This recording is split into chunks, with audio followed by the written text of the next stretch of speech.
네, 안녕하세요. 네, 오늘은 지난번에 고대 그리스의 사상의 뒤를 이어서 헬레니즘 시대의 사상에 대해서 알아보도록 하겠습니다. 자, 여러분 지금까지 이제 소크라테스, 플라톤, 아리스토텔레스 이 세 사람에 대해서 학습을 해왔는데요. 이 세 사람은 모두 고대 그리스, 폴리스를 배경으로 하고 있죠. 폴리스, 도시국가 배경으로 해서 고대 그리스의 사상이 펼쳐졌고요. 이 폴리스가 후에 이제 여러분 잘 아는 알렉산더 대왕에 의해서 이 폴리스들이 멸망을 하고 맙니다. 근데 이 알렉산더 대왕, 이 마케도니아의 알렉산더 대왕은 이 세계의 정복을 꿈꿨던 아주 위대한 야망을 꿈꾸고 있던 마케도니아의 대왕이었죠. 그래서 이 알렉산더 대왕이 폴리스를 멸망을 시키고 나서요, 동방 원정에까지 나서게 됩니다. 동방 원정에 나서서 뭐 저기 인도까지 왔었다, 뭐 그런 얘기가 있는데요.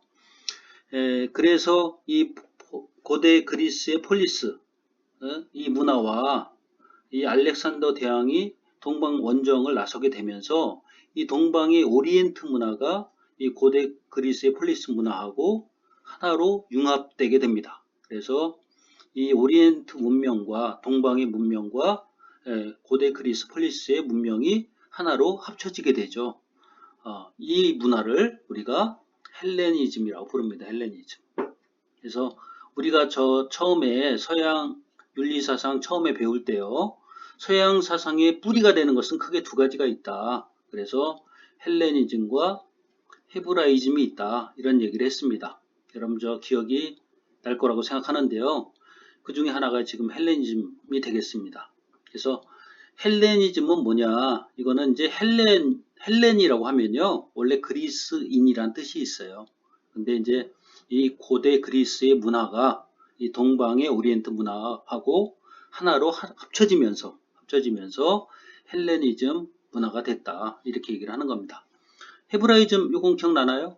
예, 이거는 뭐 히브리에서 나왔다 그랬죠. 히브리는 이제 유대인들을 얘기하는 겁니다. 유대인들. 그래서 이것은 이제 종교 사상이 되고 헬레니즘 고대 그리스 문화는 철학 사상이 된다. 그래서 서양 사상에 커다란 두 가지 뿌리가 있는데 하나는 고대 그리스를 배경으로 하는 철학 사상, 그 다음에 유대인, 히브리 민족을 중심으로 펼쳐졌던 종교 사상, 헤브라이즘 이렇게 두 가지 얘기를 했었습니다. 자, 그 중에서 오늘 첫 번째 헬레니즘 사상에 대해서 알아보는 시간이 되겠습니다. 전체적인 내용이 그렇습니다. 여러분, 지금 했던 얘기는 머릿속에 꼭 기억해 두길 바랍니다. 자, 그러면 먼저 지금 두 가지 사상이 있다고 했는데요. 첫 번째가 이제 헬레니즘에는 쾌락주의가 있고요. 금욕주의라는 사상이 나옵니다. 그러니까 지금 서양 사상의 뿌리가 헬레니즘과 헤브라이즘이라고 했는데요. 다시 헬레니즘은 두 가지로 나누어집니다. 하나는 쾌락주의의 사상이 등장을 하고요. 또 하나는 의미상으로는 완전히 반대가 되는데요. 금욕주의가 등장을 합니다. 그래서 이 쾌락주의 사상을 지금 여기서 얘기하는 에피쿠로스 학파라고 불러요. 에피쿠로스라는 인물이 있습니다. 철학자가 있어요. 이 철학자의 이름을 따서 에피쿠로스 학파라고 부르는 겁니다. 그리고 이건 나중에 배우겠지만요. 금욕주의는 스토학파라고 부릅니다. 스토학파. 예, 요거는 다음에 학습을 하겠습니다. 일단 오늘은 에피쿠로스 학파, 쾌락주의에 대해서 알아보는 시간이 되겠습니다. 이 에피쿠로스라는 철학자는요, 지금 얘기한 것처럼 쾌락을 중시합니다. 예, 쾌락을 중시하고요. 쾌락을 통해서 행복한 삶을 살 수 있다고 봤어요. 예, 그런데 쾌락을 추구한다고 해가지고 우리가 뭐 이렇게 흥청망청 어떤 적극적인 쾌락을 추구해서 오히려 고통에 빠지게 되는 그런 쾌락이 아니고요. 평온한 마음을 유지함으로써 얻을 수 있는 행복을 얘기를 하거든요. 그래서 쾌락이라는 것은 어떤 평정심의 의미가 있다. 이렇게 얘기를 합니다. 에피크로스가. 그러니까 우리가 흔히 생각하는 그 쾌락의 의미하고는 좀 다르죠. 쾌락을 통해서 평정심을 얻고 우리가 행복에 이를 수 있다. 이렇게 얘기를 합니다.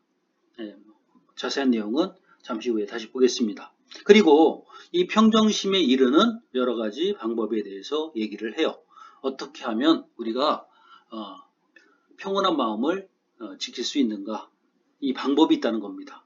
좀 궁금하죠? 예, 잠시 후에 보겠습니다. 그래서 오늘 배울 내용이 쾌락이 어떤 의미가 있는가? 이 에피쿠로스가 말하는 쾌락주의는 무엇인가? 그리고 방금 전에 얘기했지만 우리가 적극적인 쾌락을 추구한다면 오히려 고통에 빠지게 되는 역설이 생깁니다. 그것을 쾌락의 역설이라고 불러요. 예. 그리고 오히려 쾌락의 역설에 빠지지 말고 평온한 마음, 평정심을 유지함으로써 진정한 행복에 도달할 수 있다. 진정한 행복, 진정한 마음의 평정의 상태, 이것을 아타락시아라고 부릅니다. 참 중요한 개념인데요. 다시 말해서 이 평정심을 아타락시아라고 불렀어요.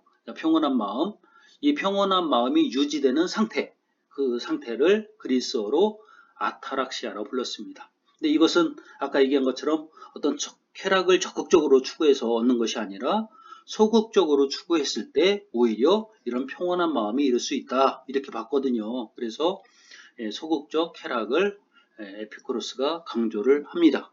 자, 이런 내용으로 오늘 학습을 하겠습니다. 자, 하나씩 볼까요?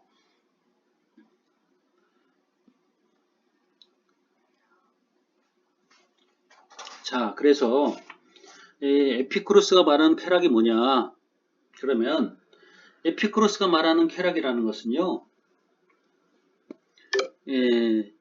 쾌락이라는 것이 사람들의 유일한 선이다. 고통이라는 것은 유일한 악이다. 이렇게 얘기를 합니다. 쾌락은 유일한 선이고 고통은 유일한 악이라고 얘기를 합니다. 그러니까 모든 사람들이 추구하는 것, 좋아하는 것이 있다면 그것이 바로 쾌락이라고 봤습니다. 예. 고통을 좋아하는 사람이 있을까요? 그렇진 않을 겁니다. 여러분 중에 나는 오히려 고통이 좋아. 이런 사람은 아마 없을 거라고 생각이 들어요. 예. 그래서 에피쿠로스는 쾌락은 선이고 고통은 악이라고 얘기를 합니다. 그리고 쾌락은 행복한 삶의 시작이고 끝이다. 이것을 바로 이제 쾌락주의라고 불러요. 이것을 쾌락주의라고 부른다. 그리고 감각적이고 순간적인 쾌락은 아까 얘기한 것처럼 쾌락의 역설에 빠진다고 봤습니다. 자, 이것이 약간 좀 처음 들어보는 말이죠. 쾌락의 역설에 빠진다. 그러니까 쾌락이라는 것은 선이고 고통은 악이라고 했는데요. 사람들이 이 쾌락이 선이라고 해서 이것을 적극적으로 추구하게 되면요. 오히려 고통에 빠지게 되는 것이 쾌락의 역설, 쾌락의 영리라고 부릅니다. 영리. 쾌락의 영리, 쾌락의 역설. 그러니까 뭔가 내가 적극적으로 추구를 했을 때, 쾌락을 추구를 했을 때 오히려 고통스러운 현상이 벌어져요. 예를 들어서 뭐 지난 시간에도 얘기를 했지만 맛있는 피자가 있다. 그러면은 맛있다고 해서 이걸 과식하게 되면 어떻게 됩니까? 배탈 나죠? 예, 체할 수도 있고요. 이것이 바로 쾌락의 역설입니다. 오히려 나는 음식이 맛이 좋아서 많이 이렇게 과식을 했는데 오히려 배탈이 나서 고생하는 거죠. 이런 것들을 쾌락의 역설이라고 부릅니다. 그래서 이 쾌락의 역설에 빠지게 되는 건요, 정신적인 쾌락이 아니죠. 정신적인 쾌락은 쾌락의 역설에 빠지지 않습니다. 감각적이고 순간적인 쾌락, 이것을 추구하면 오히려 고통이 올 수가 있다고 봤어요. 그래서 이 에피쿠로스는 쾌락을 추구하되 감각적인 쾌락이 아니고요, 정신적 쾌락을 추구해야 된다, 이런 주장을 합니다. 이 정신적 쾌락을 추구했을 때 우리가 진정한 쾌락을 누릴 수 있다고 본 거예요. 순간적인 쾌락 뭐가 있을까요? 뭐 어른들 좋아하는 뭐 술, 담배 어때요? 순간적으로 좋죠. 술 마시고 담배를 피울 때는 그때는 쾌락이 느껴지지만 여러분은 잘 모르죠. 그렇지만은 이것이 술을 뭐 과음했다. 그럼 어떻게 되겠습니까? 뭐 다음날 머리가 아프고 소화도 안 되고 막 심지어 구토까지 하죠. 그죠? 그래서 순간적인 쾌락은 나중에 고통을 낳죠. 그래서 이것을 쾌락의 역설이다, 이렇게 이야기합니다. 쾌락을 좋아서 추구했는데 오히려 고통에 빠지게 되는 역설에 빠졌다, 이런 얘기죠. 그래서 감각적인 쾌락이 아니고 정신적인 쾌락을 추구해야 되고요. 순간적인 쾌락이 아니라 지속적인 쾌락을 추구할 필요가 있다고 봤습니다. 이것이 이제 에피쿠로스의 주장이었어요. 그리고 여기는 이 감각적이고 순간적인 쾌락은 또 적극적인 쾌락이라고 할 수 있죠. 여기는 지금 써 있지는 않지만 이 적극적인 쾌락이 아니고요. 에피쿠로스는 앞에 나온 것처럼 소극적 쾌락을 추구하자 이렇게 주장을 합니다. 그러니까 에피쿠로스가 추구하는 쾌락은 정신적이고 지속적이고 그리고 소극적인 쾌락이 됩니다. 적극적 쾌락이 아니라는 점 꼭 유념해 두기 바랍니다.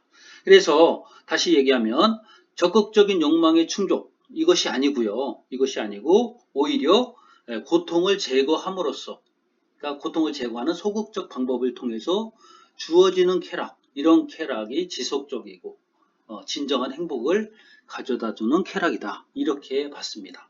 여러분 충분히 이해할 수 있을 거라고 생각이 들어요. 내가 무엇이 좋다고 해서 지나치게 추구하면 오히려 고통에 빠지게 되는 경향이 있죠.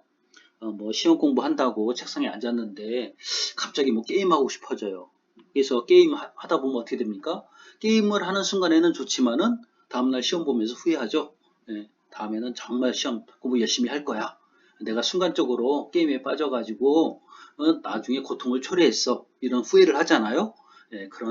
그런 상황을 얘기하는 겁니다. 지금 에피쿠로스의 쾌락주의는 그런 의미가 있다. 그래서 이 에피쿠로스가 추구했던 것은 고대 그리스의 철학자 소크라테스, 플라톤이 추구했던 그런 이성이 아니고요.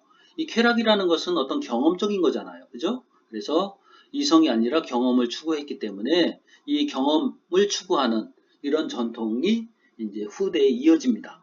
근대의 경험론과 그리고 공리주의 사상. 이런 공리주의는 이제 나중에 또 학습을 할 건데요. 벤담이라는 철학자가 있습니다. 벤담과 미래 공리주의, 최대 다수의 최대 행복이라는 말이 있습니다. 어디서 한번 들어본 것 같죠? 최대 다수의 최대 행복이라는 공리주의 사상. 그러니까 공리주의도 행복을 추구하죠. 그래서 이런 사상에 영향을 주게 된 것이 에피쿠로스 학파의 쾌락주의다. 이렇게 정리할 수가 있습니다. 자, 그래서 에피쿠로스가 추구했던 것은 결국 뭐냐? 쾌락을 추구한다고 했는데요. 그 쾌락의 의미가 상당히 소극적이었다. 그리고 지속적이고 정신적인 쾌락이었다고 했죠. 이것은 한마디로 얘기하면요. 에피쿠로스는 이런 상태, 그러니까 몸에 고통이 없고 여기 한번 보세요. 몸에 고통이 없고 마음의 불안이 모두 제거된 상태, 소멸한 상태가 지속되면 이런 상태를 아타락시아라고 부릅니다. 아타락시아. 한번 다시 한번 볼까요? 아타락시아라고 부릅니다. 아타락시아. 그래서 여러분 요 아타락시아에 대한 설명이 구체적으로 나와 있지는 않은데요. 그 어원을 따져 보면요. 여러분 영어 단어에서 앞에 A자가 붙으면은 이것은 부정을 뜻하는 말이죠. A자가 붙으면 부정입니다. 근데 여기 이 타락시아라는 것은 이제 동요한다는 뜻이 있어요. 그러니까 흔들리는 거예요. 근데 동요가 없다? 부정하는 겁니다. 없을 무자요. 그래서 무동요. 그래서 마음이 흔들리지 않는 상태, 이런 상태를 아타락시아라고 불렀습니다. 그래서 여기에는 아타락시아가 들어가요. 그래서 몸의 고통과 마음의 불안이 모두 제거된 상태, 소멸한 상태를 에피쿠로스는 아타락시아라고 불렀다. 이런 상태는 정신적 쾌락이다. 이렇게 얘기할 수 있죠. 이것이 이제 궁극적으로 에피쿠로스가 추구하는 쾌락의 어떤 하나의 상태가 되겠습니다. 그러니까 우리 마음이 추구하는 상태, 평정심, 여기 나오는 평정심, 이 평정심의 상태를 아타락시아라고 불렀다. 이렇게 얘기가 됩니다. 자, 요거 다시 한번 보겠습니다. 자, 지금 에피쿠로스가 가장 강조한 게 뭐죠? 에피쿠로스는 아타락시아를 주장했습니다. 몸의 고통과 마음의 불안이 모두 소멸한 상태. 중요한 거니까 꼭 기억해 두길 바랍니다. 이런 상태는 아까 뭐라 그랬죠? 정신적 쾌락이라 그랬죠? 아타락시아. 이게 에피쿠로스의 핵심적인 개념이다. 이렇게 얘기할 수 있습니다. 자, 그래서 이러한 평정심에 이르려면 그럼 어떻게 해야 되냐? 아까 뭐라고 했습니까? 에피쿠로스가 얘기하는 쾌락이라는 것은 소극적 쾌락이죠. 네, 소극적 쾌락. 그래서 욕망을 적극적으로 추구하는 것이 아니고요. 욕망을 절제를 해야 됩니다. 절제를 하고 검소한 삶을 살았을 때 비로소 우리가 진정한 아타락시아에 도달할 수 있다. 이렇게 봤습니다. 그래서 여기 보면은 그 욕망을 이렇게 구체적으로 이제 분류를 해놨습니다. 욕망을 분류를 해서 지금 에피쿠로스가 자연적 욕망 그리고 필수적인 욕망으로 구분을 했는데요. 욕망에는 그러니까 자연스러운 욕망이 있고요. 그리고 필수적인 욕망이 있다고 합니다. 이런 욕망이 뭐가 있을까요? 자연적이면서도 동시에 필수적인 욕망 뭐가 있죠? 제가 볼 때는 식사, 음식 이런 거 여러분 좋아하는 거 있잖아요. 잠, 수면 이런 것들은 자연스럽게 잠이 오죠. 그리고 잠을 안 자고 살 수는 없잖아요. 사람 필수적인 욕망이 되겠죠. 우리가 음식을 안 먹고 살 수는 없잖아요. 그리고 때가 되면 저절로 배가 고파집니다. 식사나 수면 같은 것은 자연적인 욕망인 동시에 필수적인 욕망이라고 할 수가 있어요. 그런데 자연스럽긴 하지만 필수적이지 않은 욕망도 있습니다. 이건 뭐가 있을까요? 뭐 하나의 예를 든다면 교과서에 보면은 성욕이 나와 있습니다. 그래서 이것은 자연스럽긴 하지만 반드시 뭐 충족되어야 하는 것은 아니죠. 그렇게 생각이 들지 않나요? 여러분 스님을 생각해 보면 알 수 있습니다. 스님들은 아주 금욕적인 생활을 하죠. 이런 경우에 이것이 해당이 됩니다. 그리고 자연스럽지도 않고요. 이제 세 번째 경우인데요.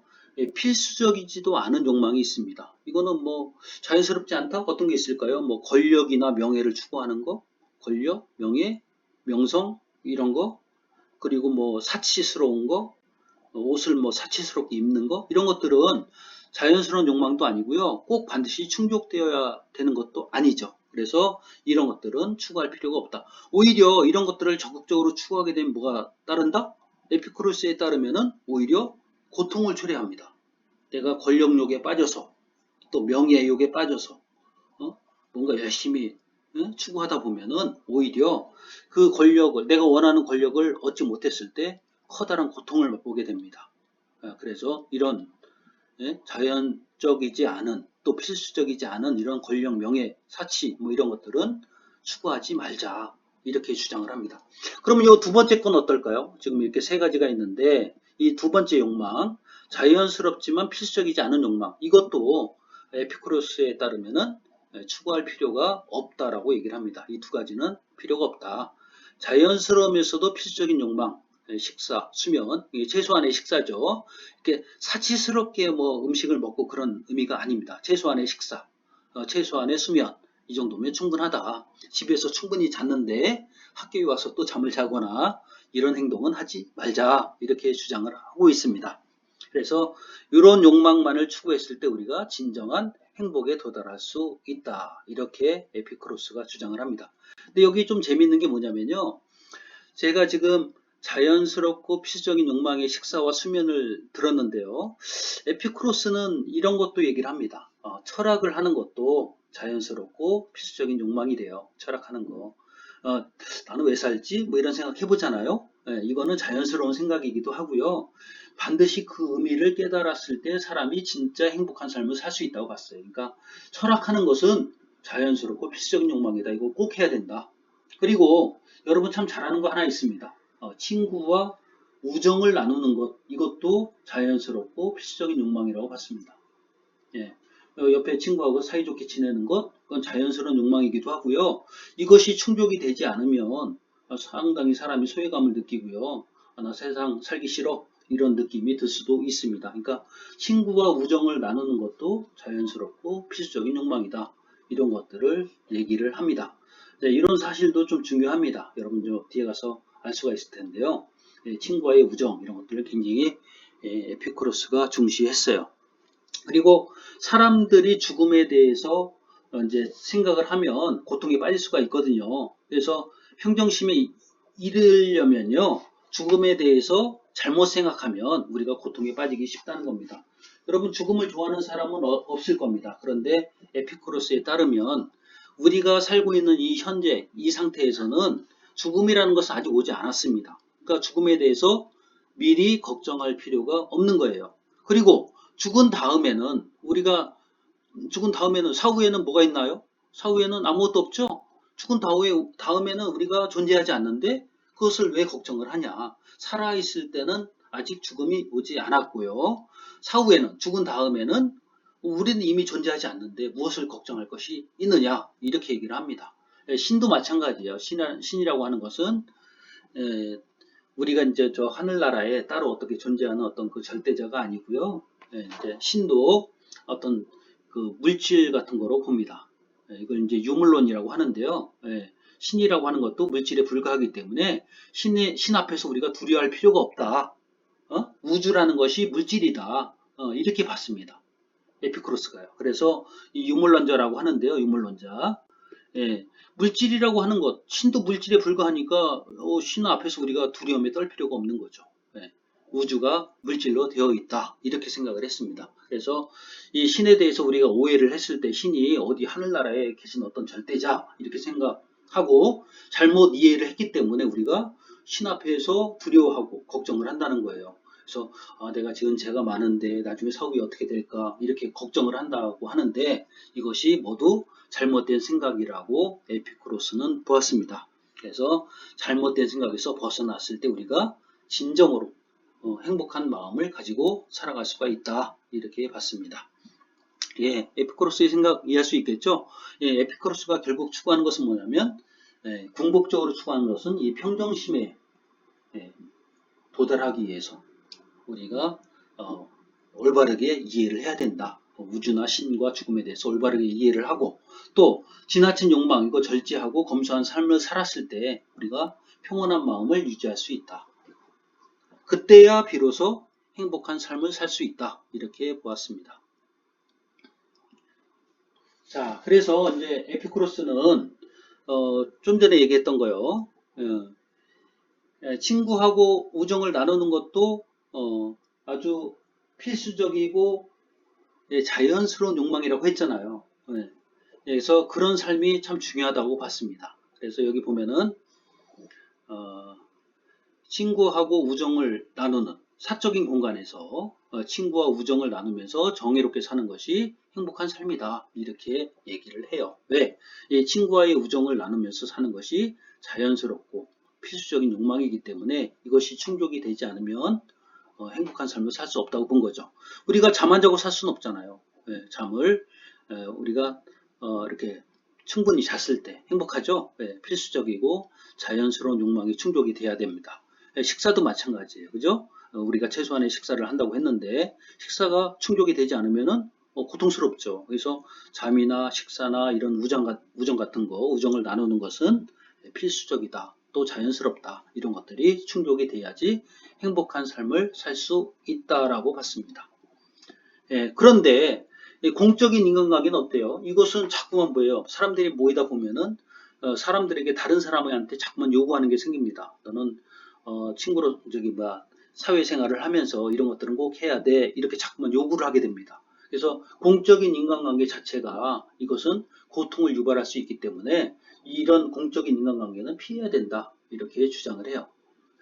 그래서 이 공적인 인간관계에서 벗어나서 어디 그 야외에 나가서 시골 같은 데 가서 친구들끼리 모여서 사는 삶을 굉장히 중시합니다. 그래서 이 에피쿠로스가 교회 그러니까 이제 도시 밖에 나가서 어떤 정원에 모여가지고 친구들하고 이제 철학적인 토론을 하면서 이렇게 사는 삶을 굉장히 중시하거든요.